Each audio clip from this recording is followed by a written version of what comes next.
There is a single understanding that separates the people life seems to carry from the people life seems to fight. What if the resistance you have been feeling all these years was never the universe pushing back, but only the turbulence of your own pushing? Tonight, you will be given that understanding gently, completely, and for good. And once you understand this, the universe stops resisting you. The open current. Introduction. Somewhere beneath the noise of your days, a current has been moving. It was moving before you were born. It is moving now. And everything you have ever longed for is being carried somewhere upon it. The old river people knew this current well. They knew that water never fights a boat, that it has no quarrel with anything that floats, and that the exhausting battles of their trade were fought not against the river but against their own oars, held wrong, pulled crosswise, gripped too hard. The universe is that water. It holds what rests upon it and it answers what thrashes in it, and it does both with the same perfect obedience. This is the one understanding, and I will not hide it from you until the final chapter, because it is not a secret. It is a homecoming. The resistance you have felt, the doors that would not give, the efforts that came back empty, the sense of swimming upstream through your own life, none of it was the world refusing you. It was the wake of your own struggle reflected back with the honesty of water. The current does not resist the boat. The boat resists the current. You have not been doing anything wrong. You were taught to fight water by people who were taught the same. Tonight, that teaching ends. Chapter by chapter, we will find each place where your grip has been stirring the river, and we will open the hand, and you will feel, some of you for the first time since childhood, what it is to be carried. Before we get into the book, comment, I am open to affirm your intention to the universe. Part 1. The Discovery of the Current. Chapter 1. The Water That Holds.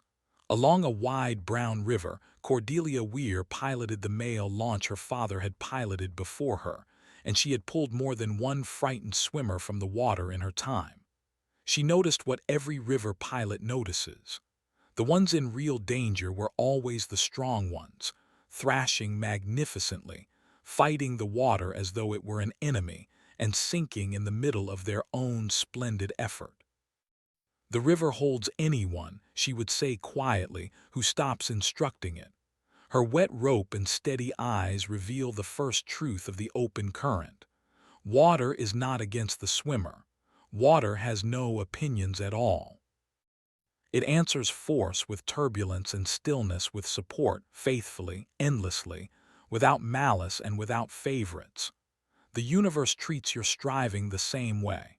What you have been calling resistance is not a wall built against you but a wake trailing behind you, the churn of your own urgency read back to you as difficulty. The world was never refusing to hold you. It was waiting for something it could hold. Consider Jonas Treadwell, apprentice at the canal locks, who nearly drowned twice as a boy and feared deep water into his working years. An old bargeman finally taught him the float, lie back, fill the lungs, do nothing, and Jonas discovered with a shock close to grief that the same water that had twice nearly taken him now bore him up like a hand. Within weeks he swam the basin at dusk for pleasure. Within a season he was the man the boatman trusted in the water, calm where others churned, and he carried that floating calm ashore, into wages talks and winter troubles, and found that life bore him up the same way. His unclenched body teaches that support was never absent. It was waiting beneath the struggle, the whole time for the struggle to end. Tonight, as you settle into your bed, let the mattress be the river.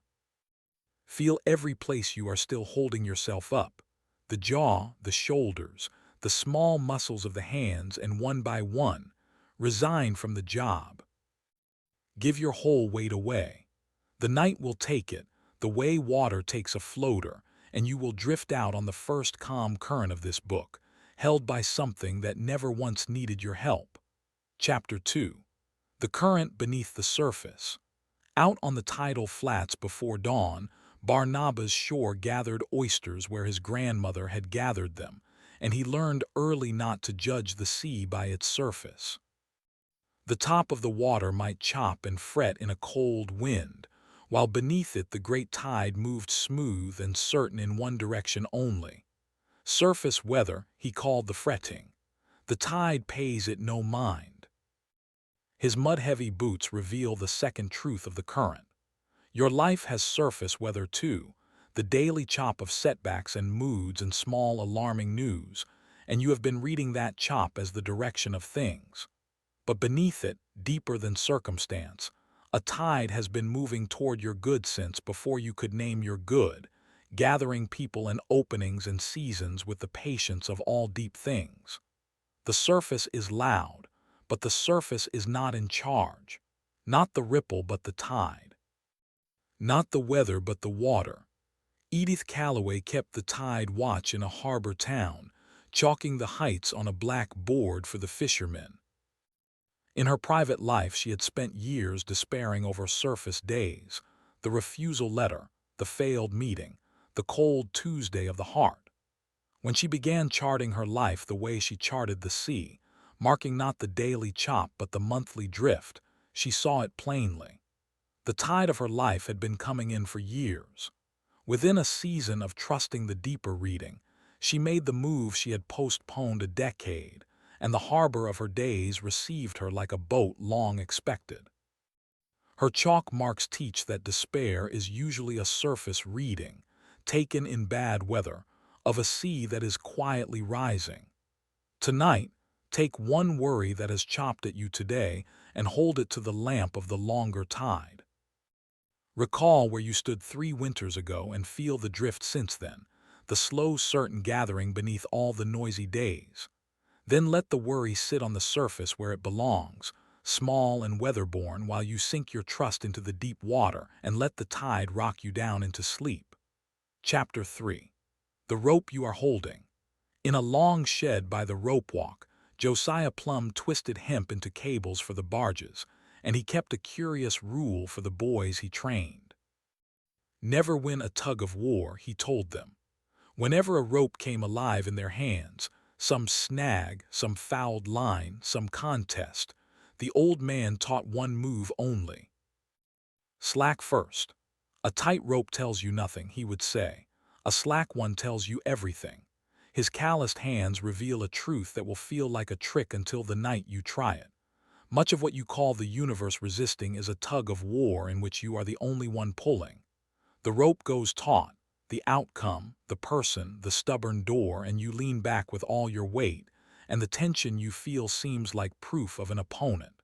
But tension is not evidence of an enemy. Tension is evidence of a grip. Let the rope go slack, even for a breath, and you discover what Josiah's boys discovered, that half the time nothing was pulling back at all, and the other half, the pull, was the current itself, trying to take the thing somewhere better than your plan. Wilhelmina Frost made kites for the spring fair, and she taught the children the same law from the other end of the string. A kite fought hard climbs badly, she showed them. Jerked lines make it plunge and spin. But given line at the right moment, given slack precisely when instinct screamed to pull, the kite rose on the very wind that had seemed to fight it. Within weeks, the children flew like old souls. Wilhelmina herself, giving slack in a long quarrel with her sister, watched 20 years of tension rise and steady into the first easy sky between them since girlhood. Her spooling line teaches that release is not surrender of the kite. It is how the kite is flown.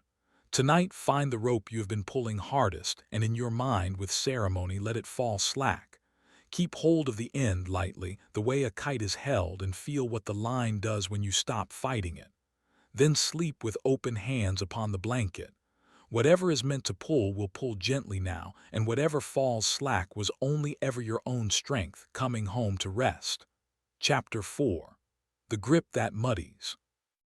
In the warm shallows of a southern bay, Coralie Beck dove for pearls as her mother had, and the first lesson of the trade was not about breath. It was about the hand. A diver who snatched at the oyster beds raised a cloud of silt that blinded her for the rest of the dive, and she would grope in her own storm, finding nothing, spending her air on confusion she herself had stirred.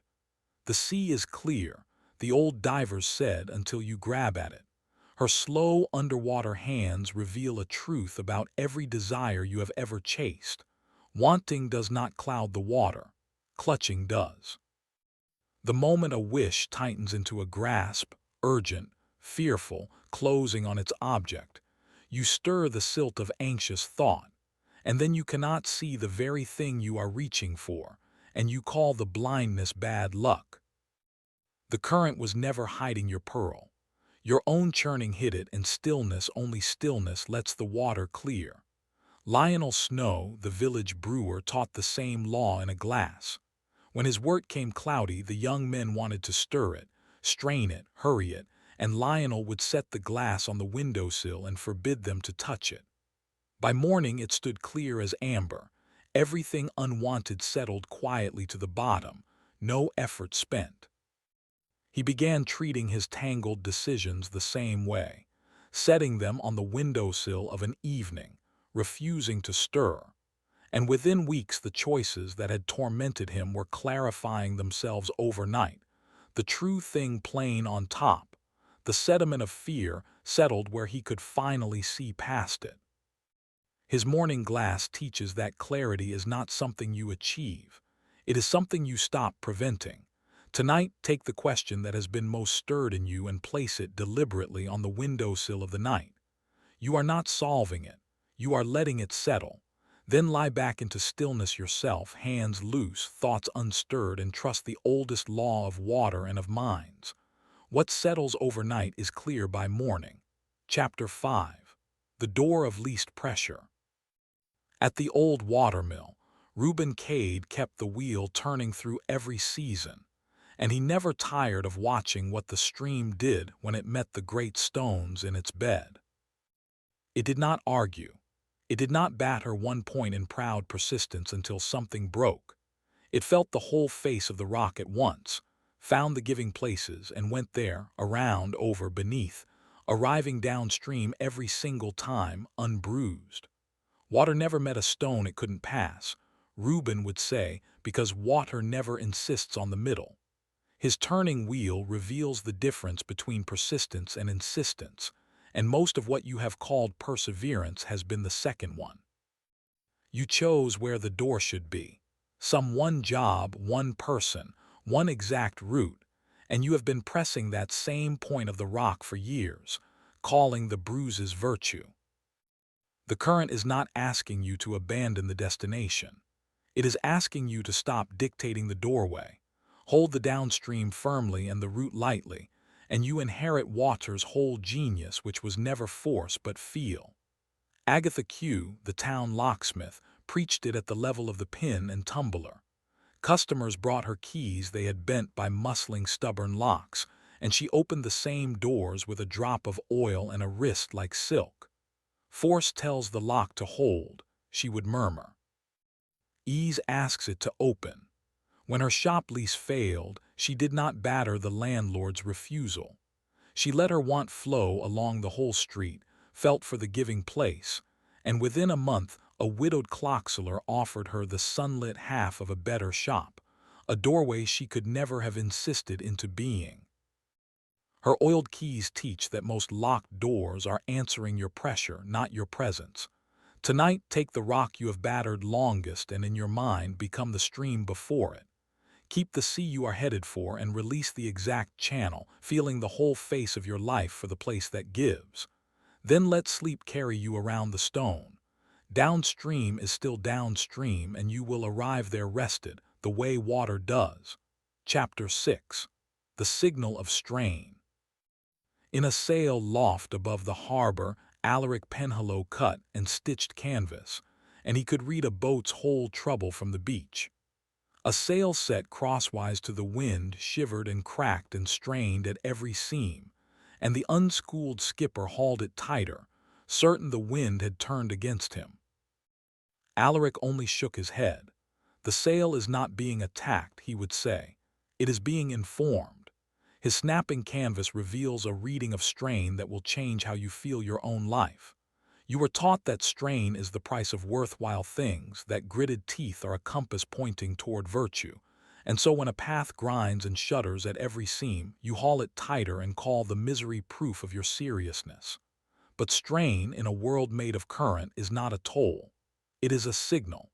It means crosswise. It is the wind's own voice saying, "Not like this, a few degrees, let me fill you." Ease is not laziness wearing a disguise. Ease is information, the sound of a sail set true. Blanche Otway made flutes in a lane behind the cathedral, and she voiced each instrument by the same law. A boar forced too hard shrieked and fought the breath, and the remedy was never more force but a finer angle, the tiniest turning, until suddenly the note bloomed round and effortless, and the whole flute seemed glad. She began voicing her days like her instruments, treating every shriek of strain as an angle to adjust rather than a wall to push. And within a season her small workshop, once a place of clenched deadlines, produced more flutes than ever, to the sound, her neighbors swore, of someone quietly humming. Her round, easy note teaches that when something in your life shrieks, it is not asking for more breath. It is asking for a truer angle. Tonight, review the one place you strain hardest, and instead of vowing to push harder tomorrow, ask the sailmaker's question of it, feeling for the few degrees of turn that would let the wind fill instead of fight. Then set your own canvas for the night, breath easy, seam slack, and let sleep come the way a true note comes without 1 ounce of forcing. Chapter 7. The Turning of the Boat. On the slow canal, Maud Barrow captained a grain barge, and she never once won an argument with a headwind. What she learned instead was the oldest wisdom afloat. When the wind stood against her bow, she did not heave and curse at it. She turned the boat a little, took the wind on her quarter and made her way in long, patient angles, arriving at the same wharf as the fighters calmer, earlier with her cargo dry. You cannot choose the wind, she told her boy. You choose the angle. Her weathered tiller reveals the practical heart of everything in this first part. Between where you stand and what you want, there will be days when the wind comes straight against you, and the fighter's instinct is to bull directly into it, losing ground with magnificent effort. But the current's people know that a small turn is not a retreat. The destination is kept. Only the angle changes, a different route to the same wharf, and the very wind that stopped you flat now fills the sail from the quarter and pushes. Nothing about the world changed in that turning. Only the boat did, and it turned out the boat was the only thing ever in your command. Enoch Tarr rowed in the pilot gig, and he carried the law into smaller waters.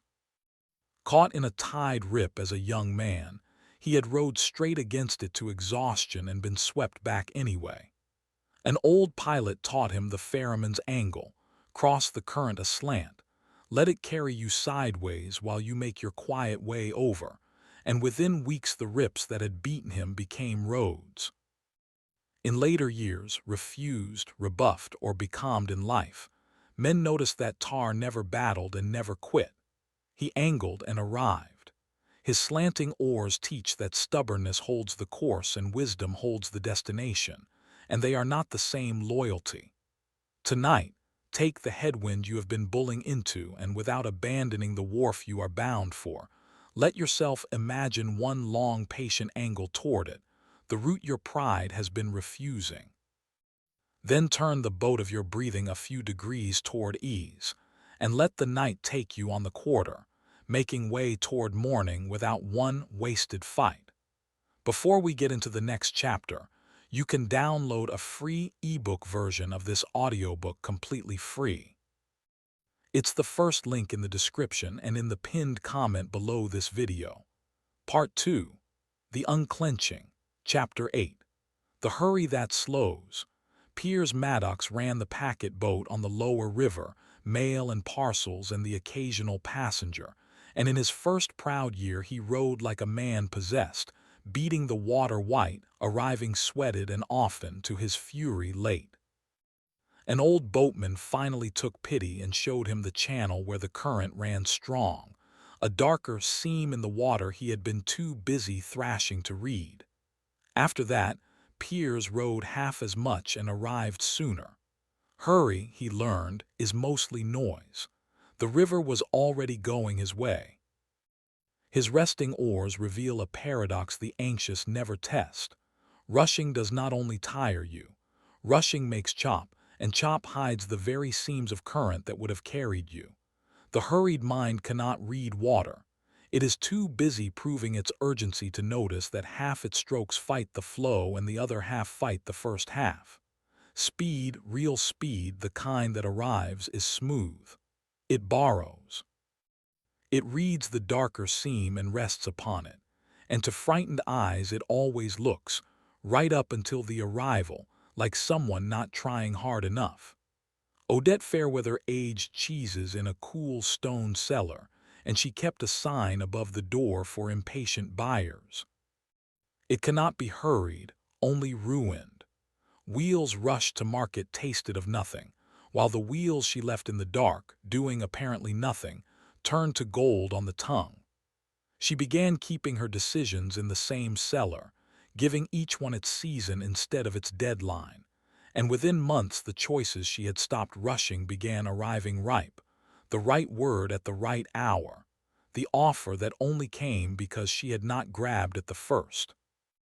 Her cellar door teaches that some speed is only panic in running shoes, and the current outpaces it every time, quietly. Tonight, choose the one matter you have been rowing at hardest and formally excuse it from hurry. Give it a season instead of a deadline and feel your shoulders learn the news. Then let your breath find the darker seam, the slow, strong channel beneath the day's chop, and let it carry you into sleep at the speed of things that ripen. Chapter 9. The Doubt That Damns. Cyril Danvers walked the old aqueduct twice a year, inspecting the channel that carried water down to the town, and he knew that the flow rarely failed at the spring. It failed along the way, a sluice gate someone had lowered and forgotten, a fallen branch, a slow silting no one watched. The spring gives all it ever gave, he wrote in his ledger. It is the channel that decides what arrives. His long, patient walks reveal where your good has been going missing. You have imagined in dark moments that the spring itself had turned from you, that the source was withholding. But doubt does not work at the spring. Doubt works along the channel. Every I never get chosen, every it will not last, every quiet certainty of loss is a gate lowered across your own aqueduct, and the water, obedient as always, backs up behind it. Belief was never a payment the universe demands before releasing your share. Belief is simply the raised gate, the cleared branch, the channel doing the one thing a channel must do, which is not to create the water but to stop refusing it.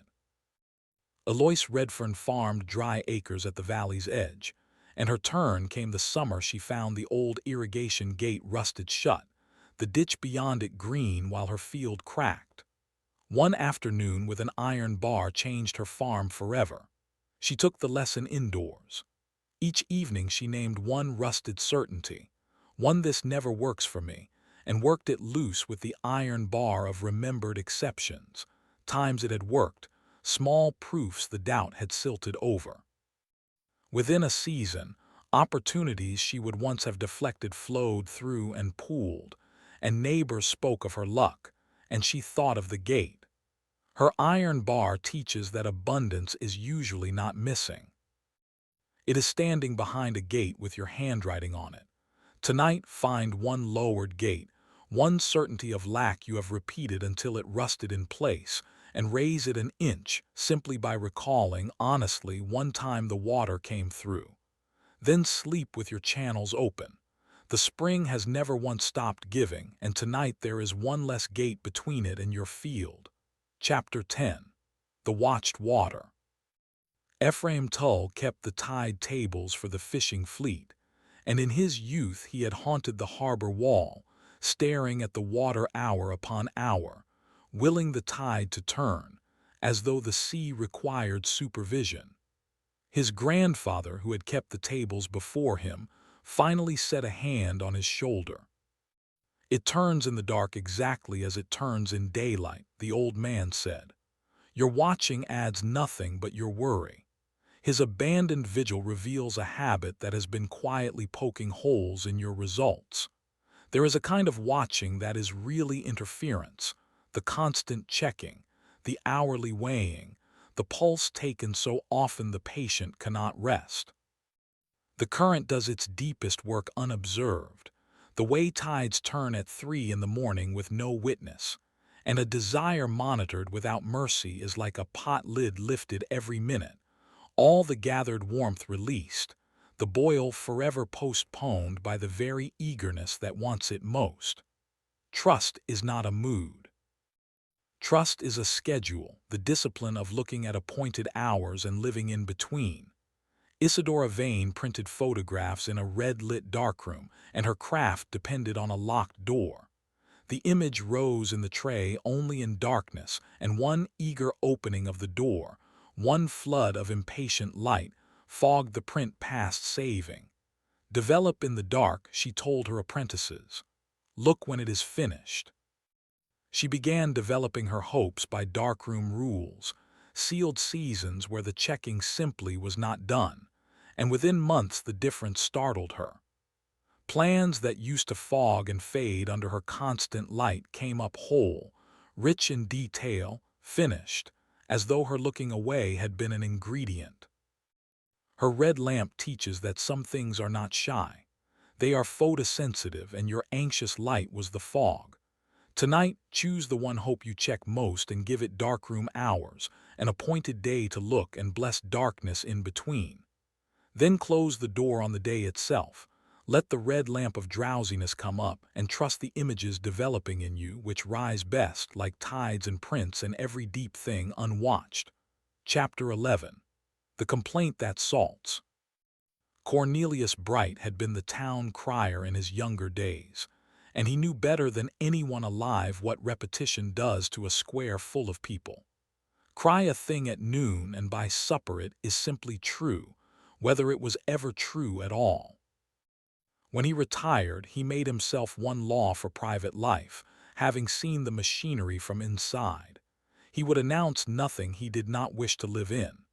Complaint, he had noticed, is a proclamation too.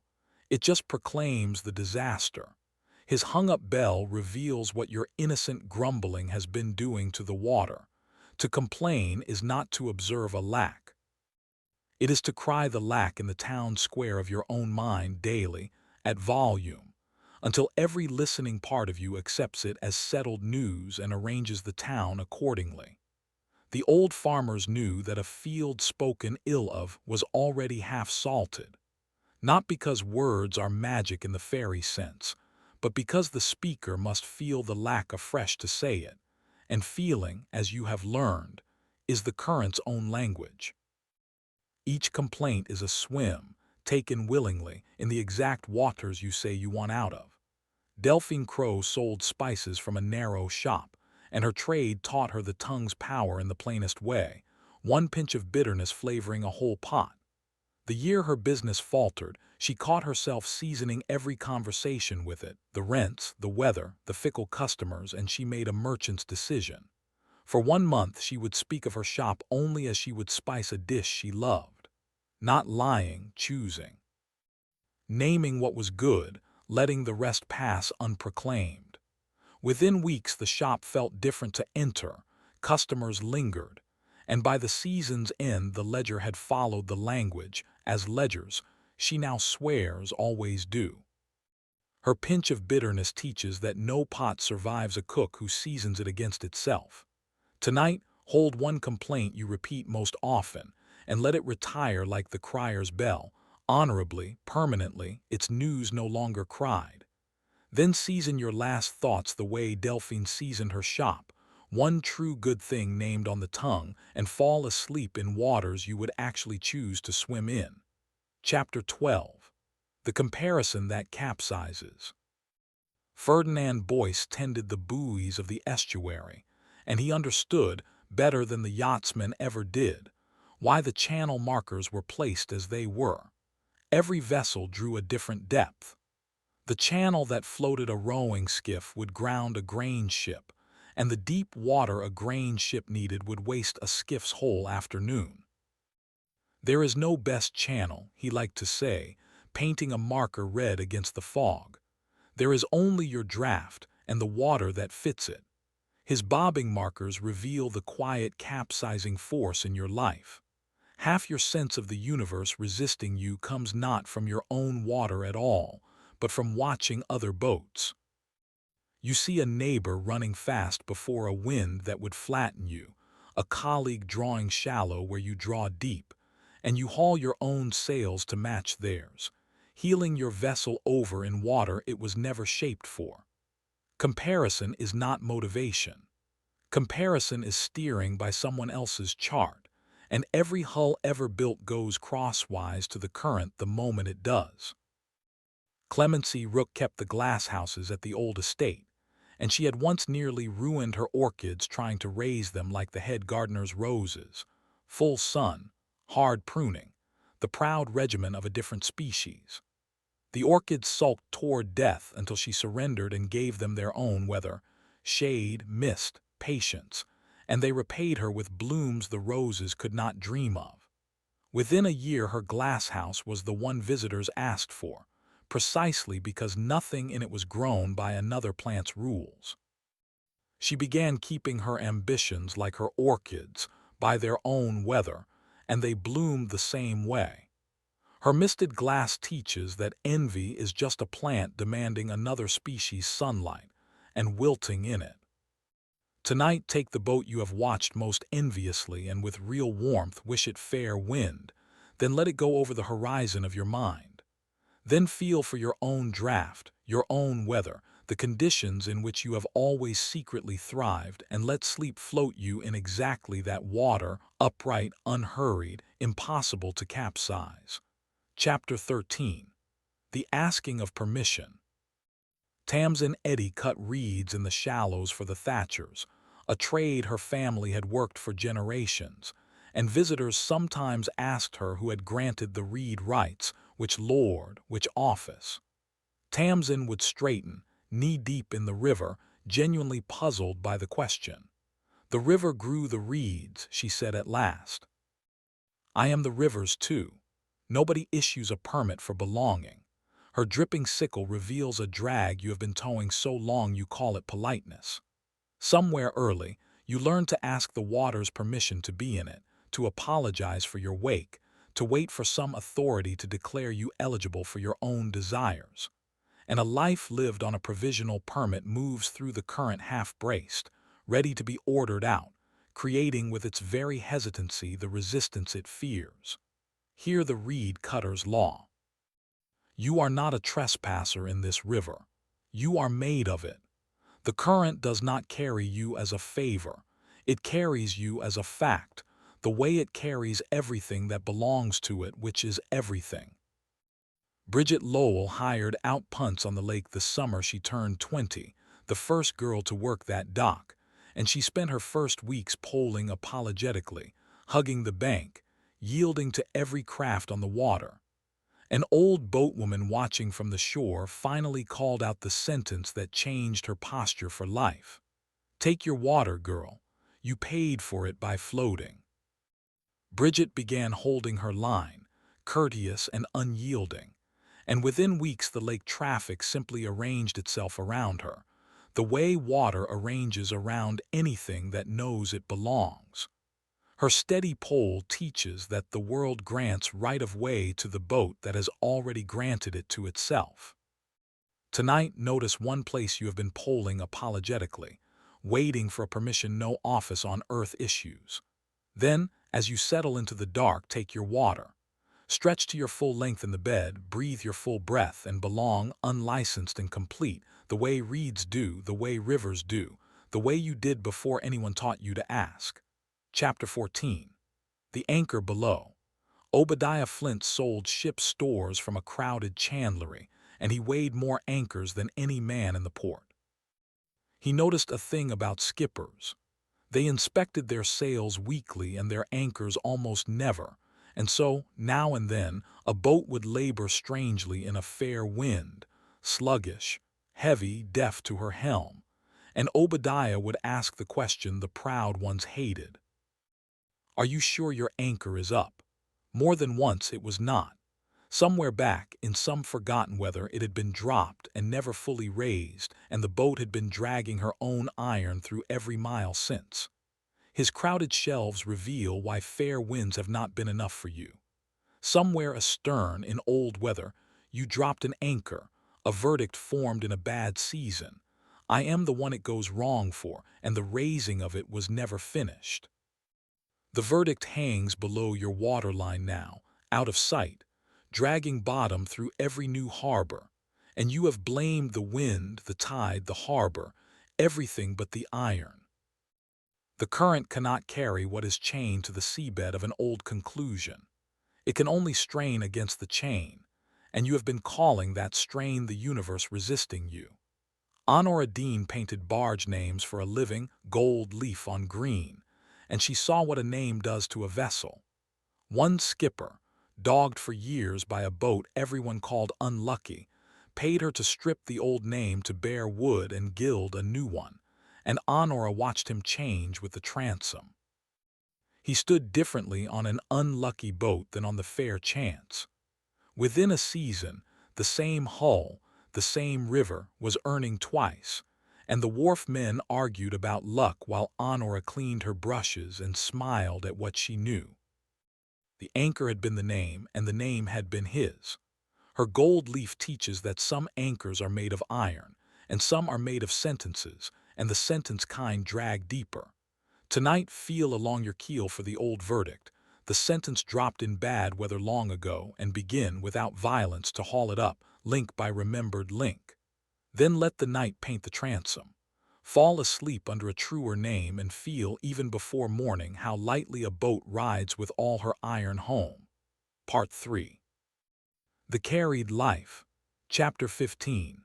The Harbor of Love. Alma Kiersey was harbor mistress of a small stone port, and she had watched every kind of vessel come and go for 30 years. She knew one truth the lovesick never guess. No harbor ever chased a ship. The good harbors did their work at home.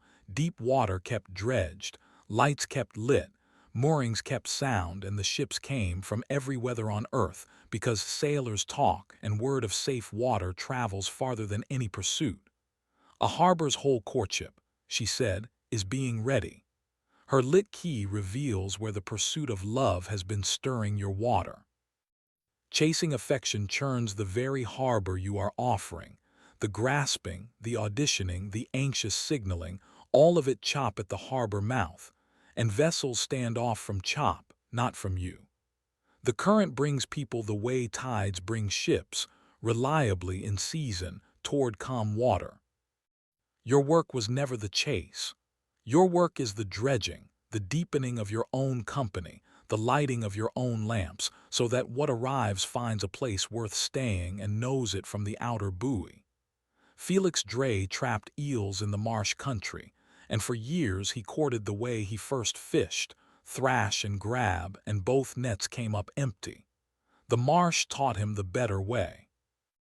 He learned to set a good trap and be still, to make of himself a place where things wanted to be. And he carried the stillness into the village dances, no longer hunting, simply present, warm, unhurried, his lamps lit.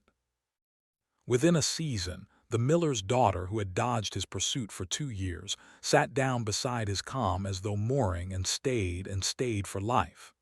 His quiet nets teach that love is rarely caught. It is harbored. Tonight, take the affection you have been chasing and call the chase boats home.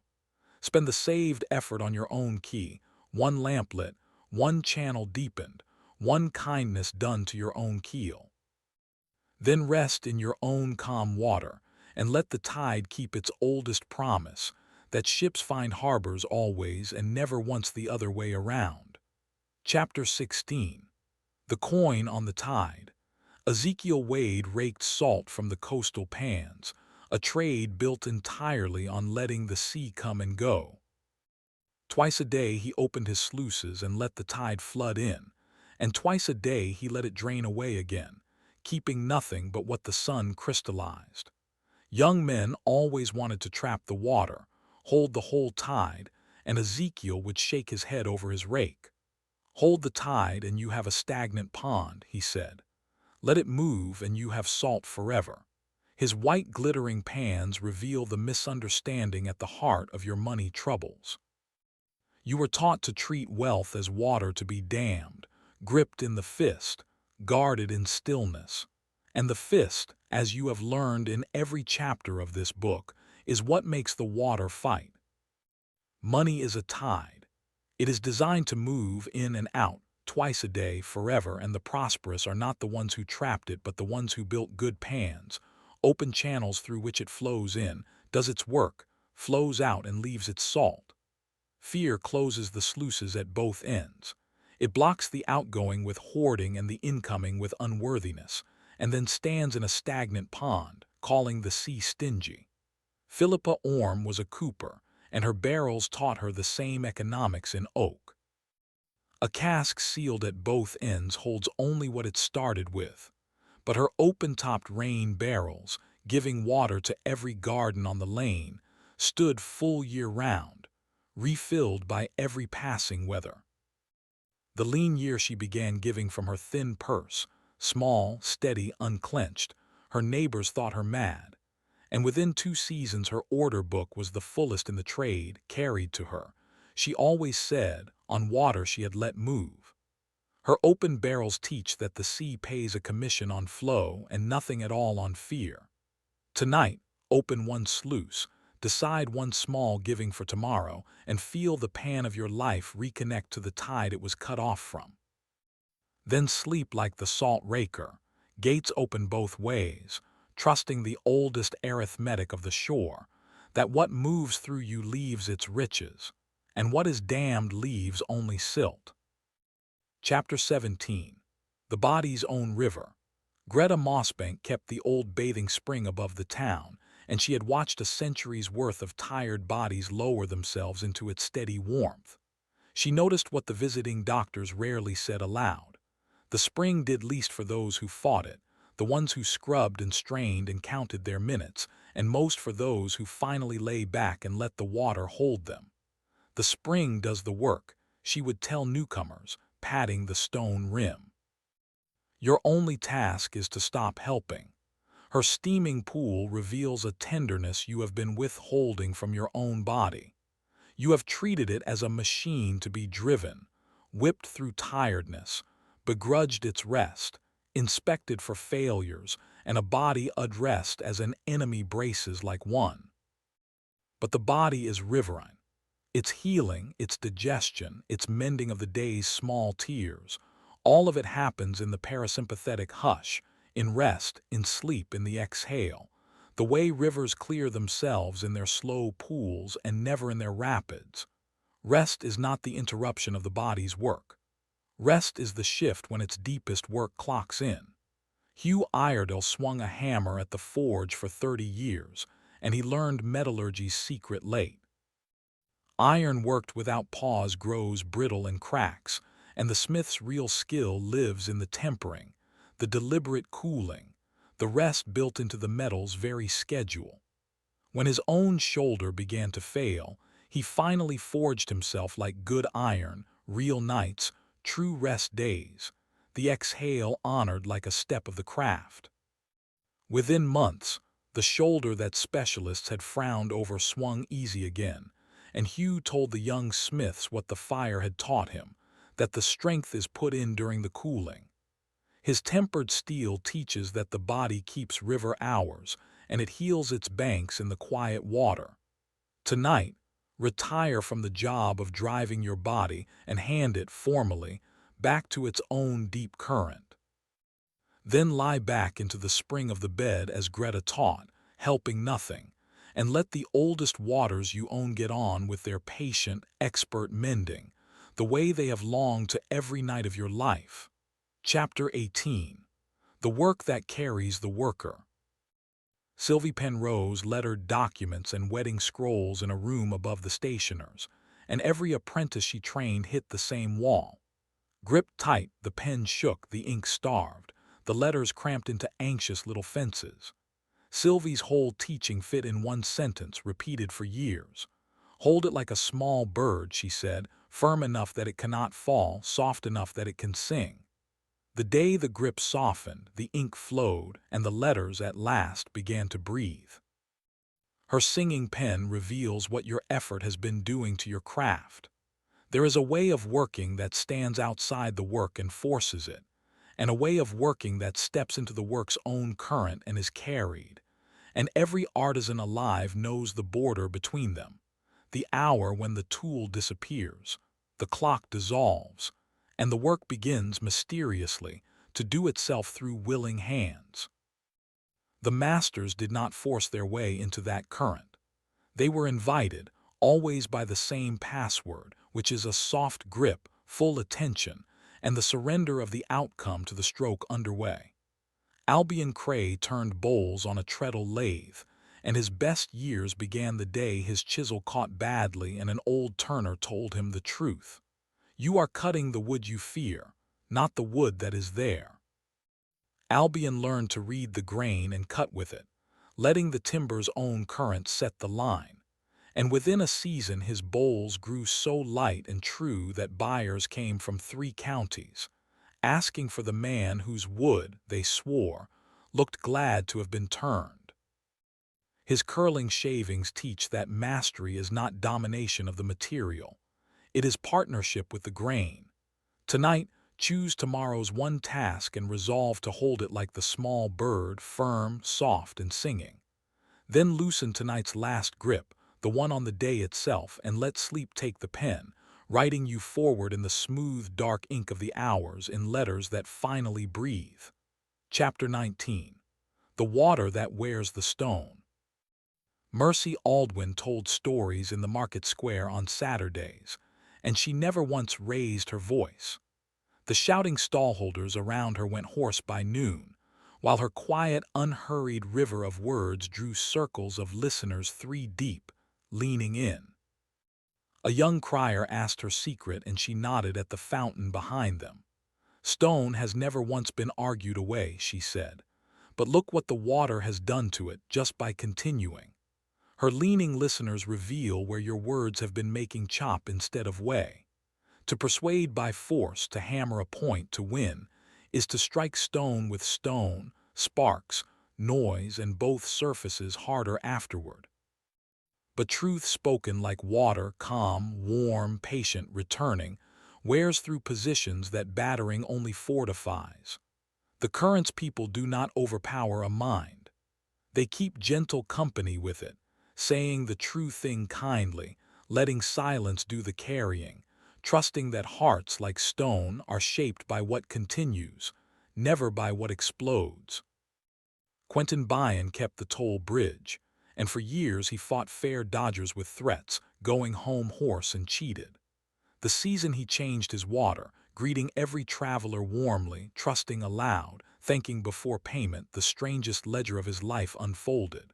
Within months, the dodging had all but vanished, old debts arrived unasked, and men who had cursed him for years paused on the bridge to talk. Nothing about the toll had changed, only the water that collected it. His peaceful bridge teaches that people, like stone, yield nothing to hammers and everything to weather. Tonight, take the person you have been hammering at in speech or in silence, and lay the hammer down at the river's edge. Then send them on your last outgoing breath, one gentle current of goodwill, and let it begin its patient work while you sleep. The way water works, unarguing, unhurried, and in the end, unrefused.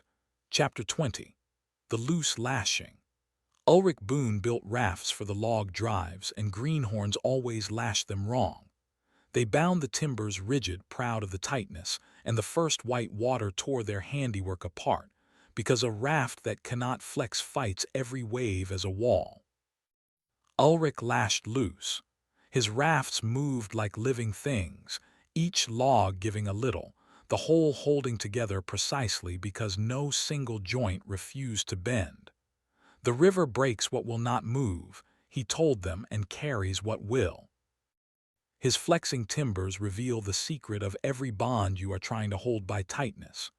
You have lashed your dearest people rigid with expectation, with correction, with the constant helpful pressure of knowing what is best for them, and you have called the creaking love. But souls are logs on the same water, each with its own weight and current, and the lashings that survive the rapids are the loose ones, firm at the anchor point, free everywhere else. To hold a person loosely is not to love them less. It is to stop asking the raft to be a wall. Cecily Wynne led the chapel choir, and her predecessor had drilled the voices into rigid unison, correct and lifeless. Cecily loosened the lashings. She let each voice keep its grain, tuned the blend instead of the singers, and within a season the same dozen villagers made a sound that stopped strangers in the lane outside, not despite the differences, because of them, each voice free, the whole held together by nothing but the shared water of the song. Her open harmony teaches that the strongest ties are the ones with slack built in on purpose at the design stage. Tonight, find your tightest lashing, the person you have bound most rigidly with expectation, and slacken it one deliberate turn, keeping the anchor, freeing the log. Then feel your own lashings ease as sleep unbinds the day, and float in the loose, strong weave of everything that loves you enough to let you move. Chapter 21. The Season of the Sea. Kezia sorely gathered samphire from the tidal marshes, and her whole livelihood ran on a calendar no committee had written. The sea decided when the beds were ready. Go too early and the shoots were thin, bitter, and torn out by the roots, the beds ruined for a season by one impatient basket. Wait for the sea's own hour, and the marsh gave in armfuls, tender, endless, renewing itself behind her hands. The sea is not slow, she would say, rinsing the green. It is exact. Her salt-stained basket reveals the quarrel you have been having with time itself. You have treated the calendar of your desires as a negotiation, pushing for early delivery, reading every quiet month as refusal, harvesting shoots that needed one more spring, and then grieving the thin, bitter results as fate. But the current keeps seasons the way the sea keeps tides, not slowly exactly. There is an hour when a thing is ready, love, work, money, the self, and before that hour, force only damages the beds. Patience is not passivity in the current's country. Patience is precision, the gatherer's deep knowledge that the marsh is already ripening at its own pace on your behalf. Anselm Grove kept vines on a chalk slope, and one autumn, rain threatening, he panicked and picked 3 weeks early, and the wine of that year was thin all its life, a bottled monument to fear. The next threatened autumn he held his nerve, lost 1/10 of the crop to weather, and pressed from the rest the finest vintage of his career. Within a few years, buyers had learned his mark meant one thing above all, that this was a man who let things finish. His patient seller teaches that early is its own kind of ruin, and that trust is a flavor you can taste in the result. Tonight, take the harvest you have been rushing and give it back its own season, saying inwardly, finish in your hour, not mine. Then let yourself finish this day in your hour, sinking unhurried into the marsh-deep rest that has been ripening for you since morning, exactly on time. Part 4. The Open Sea. Chapter 22. The Deep Beneath the Storm. Ottilie Marsh made storm glasses in a workshop above the harbor, sealed vials in which crystals bloomed before bad weather, and sailors' wives bought them for comfort. But Ottilie sold each one with a sailor's secret her drowned father had taught her. Storms are shallow, she would say, tapping the glass. The gale that wrecks the surface reaches down a few fathoms and no more, and beneath it the whole ocean lies calm, untouched, not even aware of the weather. The wise do not outfight a storm. They deepen. Her clouding crystals reveal where you have been living during your life's bad weather, up on the surface, in the spray and noise, matching the storm wave for wave and calling the exhaustion necessary. But you are not a raft. You have a deep.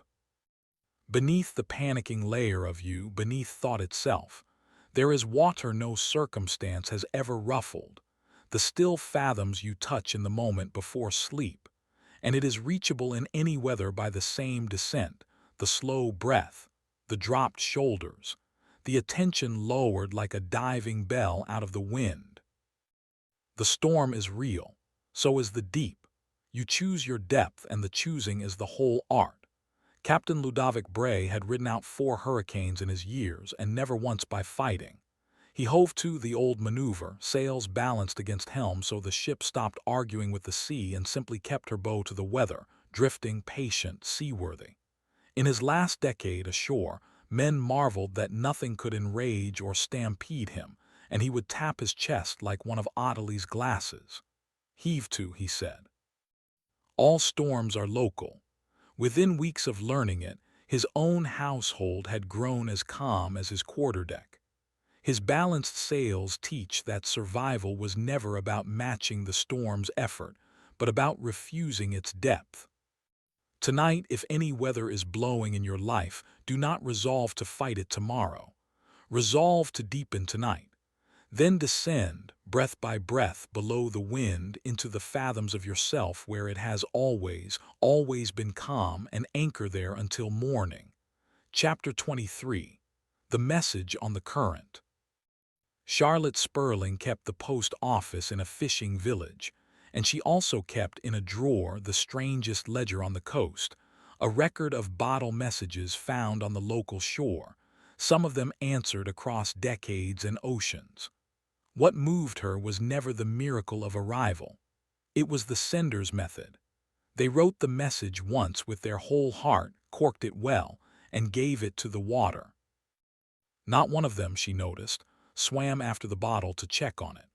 Her weathered drawer reveals how your deepest requests have been failing to leave the beach. You write the wish, you cork it, you cast it. And then, before the tide can even take it, you wade out and haul it back, to reread it, to reword it, to doubt the cork. And a message recalled 100 times is a message never sent. The Current is the most reliable postal service ever devised, but it has one requirement written into its nature. It can only deliver what you actually release. Asking in the Current's country is done once, wholly, and then honored with the sender's discipline, hands off the water, faith in the tide, life carried on upon the shore. Dominic Pell raced homing pigeons from a loft behind the chapel, and the sport had made his faith practical. Release day meant one thing, the bird tossed high with a full heart, and then the long drive home, no chasing, no calling into the sky. The bird knows the way, he told the anxious boys, better than you know the roads. Within hours, gray wings over the loft, every time that mattered. He began releasing his prayers like pigeons, one toss, full heart, then home to his work, and his life filled quietly with gray wings arriving. His empty open hands teach that release is not the end of asking. It is the sending. Tonight, write one message on the water of your mind once wholly, with the cork of real feeling driven home. Then give it to the dark tide with a sender's dignity. Walk back up your own beach into sleep, and leave the delivering to the Current, whose record, if you ever doubt it, fills a drawer in a fishing village. Chapter 24. The Channel Deepened by Thanks. Solomon Reach worked the dredger on the old canal, and he understood what the town above him never thought about, that a channel left to itself does not stay a channel. Silt falls constantly, softly, invisibly, and the water thins year by year until one day the barges ground where their grandfathers floated. His dredge was not an emergency measure. It was a rhythm, a maintenance of depth, and where he dredged, commerce followed because water always favors the deepened way. His dripping bucket reveals what gratitude actually is in the current's country, not a politeness, not an accounting, but dredging. Every genuine thanks you feel scoops silt from the channel between you and your good, deepening the way, inviting more of the same water through, while every ingratitude, every taking for granted, lets the silt fall soft and constant until the flow thins and you wonder where the abundance went. It went nowhere. The channel shallowed. The universe favors the deepened way exactly as water does, not by judgment, by physics, and the dredge is in your hands every evening. Analyze fell gathered dew for the perfumers, cloth by cloth across the morning meadows, a trade of tiny quantities that had taught her the arithmetic of small things honored. She began keeping a dew ledger of her days, each night recording not events but drops. 3 small goods actually felt: the warm loaf, the kind word, the ache that eased. And within a season she noticed what all dew-gatherers notice, that attended drops multiply. Her mornings grew heavy with them, and her neighbors, dry in the same meadow, called it luck. Her wet cloths teach that abundance is mostly attention, compounded nightly. Tonight, take the dredge in hand. Find 3 drops from this day and feel each one fully, scooping the silt of taken for granted from your channel. Then sleep in the deepened way and let tomorrow's water find, where yesterday there was a shallowing, a harbor. Chapter 25. The Stilled Reflection. Caspar Milne kept the ponds at the great house, and evening visitors always asked him the same question when the stars could be seen in the water. His answer never varied. When the water stops auditioning, he said, a pond ruffled by wind or fish or a keeper's restless rake shows nothing but fragments, 1,000 broken glitters. But let it truly still, and the entire night sky lies down upon it, complete to the faintest star, reflected without 1 ounce of effort by the simple fact of calm. His darkening ponds reveal the last secret of becoming, which is that you have been trying to shine when you were built to reflect. All the straining to impress, to sparkle, to be seen glittering, is wind on your own water, and it breaks the very image you hope to show. The magnetic people you have wondered at are not producing light. They are still enough to mirror it, calm surfaces in which others suddenly see skies, their own best selves given back whole, and nothing on earth draws hearts like that. Stillness is not your absence from the room. Stillness is the room finally being able to see. Rosamund Wells cut silhouettes at the seaside, black profiles scissored while you waited, and her craft had one requirement she announced to every customer: hold still, not for my sake, for yours. The fidgeters got fragments, likenesses of their own restlessness. The still ones got themselves, true to the eyelash. She took the scissors lesson inward the year her life felt scattered, practicing 1 still hour a day, and within months people had begun confiding in her on trains, hiring her, trusting her, drawn, she finally understood, to the first still surface they had met all week. Her steady scissors teach that a true image of stars or of selves has 1 price only, and the price is calm. Tonight, stop auditioning. Let the wind die on your water, ripple by ripple, ambition by ambition. Then lie still beneath the night and let the whole sky of what you are settle onto your stilled surface, complete to the faintest star, at last reflected. Chapter 26. The Water Given Away. Bartholomew Spry was a fountain mason, and the commission of his life was not a lord's garden but the public fountain in the market square, built with his own savings when the town council would not pay. His brother called it water thrown away. Bartholomew laid the stones anyway and lived to watch the square become the heart of the town, the stalls crowding toward the sound, his workshop, hard by the fountain, never wanting for custom again. Water given, he told his brother at last, is water working. His splashing basin reveals the current's strangest bookkeeping. Water hoarded stagnates. You learned that at the salt pans, but water given away enters the great cycle, rises from the square, gathers in clouds you will never see, and returns as rain on fields you never planted, some of them yours. Generosity is not subtraction in a world made of current. It is circulation, the deliberate joining of your small water to the great water, and the great water has never once failed to keep the account, in its own coin on its own clouds, with interest no ledger on earth can hold. Lee Cotterill carried water in the old quarter, yoke and pails. Upstairs the pipes never reached, and she was famous for one habit that should have ruined her. She never passed a thirsty stranger without pouring, free, from her paid load. The other carriers laughed until they noticed her yoke was never idle, that doors opened to her first, that in the drought year, when carriers fought for the low wells, courtyards she had poured for freely drew their own water up for Lee before their own jugs. Within one dry summer, the girl who gave water away was the only carrier in the quarter who never once went short. Her worn yoke teaches that the surest cistern ever built is other people's memory of your pouring.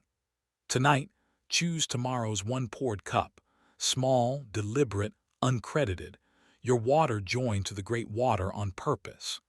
Then sleep inside the cycle, already circulating, already rising, already gathering somewhere over the fields of your life as rain you have not yet met. Chapter 27. The Confluence. Emanuel Braid worked the Delta ferries where the great river unraveled into a dozen channels before the sea, and travelers were forever asking him which channel was the true river. Emanuel loved the question. All of them, he would say, poling on. The river is not choosing between its channels. It is using every one of them, and look, and he would nod downstream to where the braids drew quietly back together, every wandering channel arriving, without exception, in the same broad water. His braided delta reveals what to do with everything this book has given you, the float and the slack rope, the settled glass, the open sluice, the darkroom patience, the loose lashing, the deepened channel, the stilled pond. You have perhaps been holding them as separate disciplines, a dozen channels to keep charted, and the keeping could become its own new clenching. Let the delta teach you the end of that. The practices are braids of one river. Some evenings you will float, some you will dredge with thanks, some you will simply heave to and deepen, and you need never again worry about choosing the true channel because they are all the true channel and they are all, every one, carrying you to the same sea. Sabine Holloway was a millwright, and she serviced the great wheels where two rivers met. At the confluence, she noticed, no seam survives. Two waters that had been distinct for 100 miles, different colors, different tempers, moved as one within a stone's throw of meeting, and no force on earth could afterward say which drop had come from where. The year her own practices merged like that, the gratitude no longer separate from the stillness, the giving no longer separate from the trust, her work, her home, and her heart stopped being separate rooms, and within a season her life had the sound, she said, of one water. Her seamless rivers teach that mastery is the hour the practices forget their names. Tonight, do not perform the chapters. Simply lie back into whichever water is nearest and trust it to be the river entire. Then let all your channels braid quietly back together in the dark, one broad water now, moving with the ease of things that have stopped keeping themselves apart, toward the sea.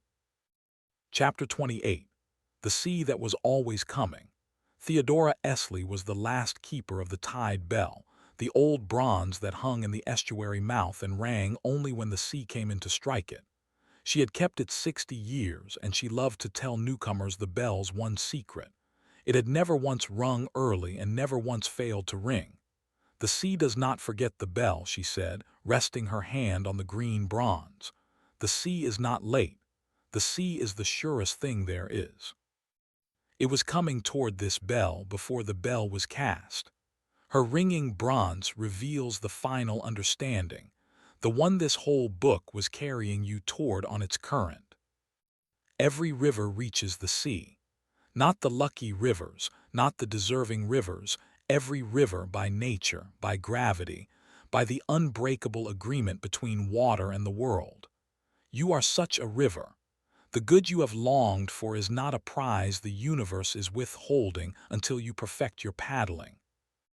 It is the sea, downstream of you at this moment, drawing you as it draws all water, and every resistance you ever felt was only the noise of a river arguing with its own banks on the way to a meeting that was never in doubt. And here is the quiet heart of it, the reason the title of this book is not a bargain but a homecoming. The universe stops resisting you the moment you understand this, because the resistance was the misunderstanding. Water does not resist water. You were never a stranger negotiating with the current for passage.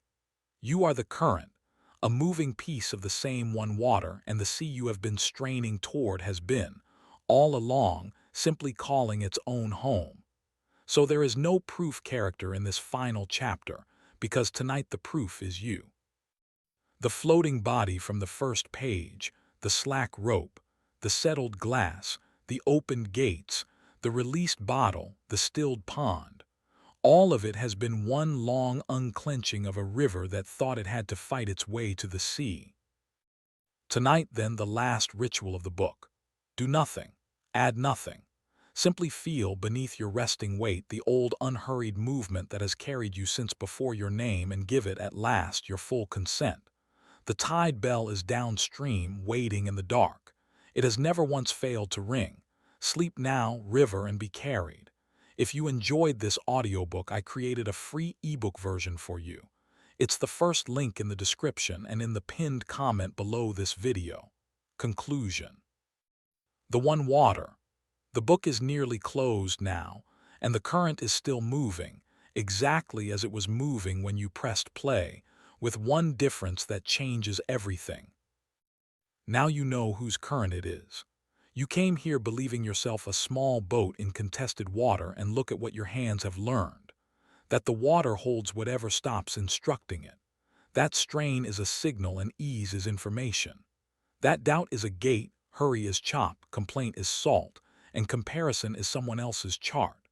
That love is harbored, money is tide, the body keeps river hours, and every message truly released is already being delivered. That storms are shallow and you are deep.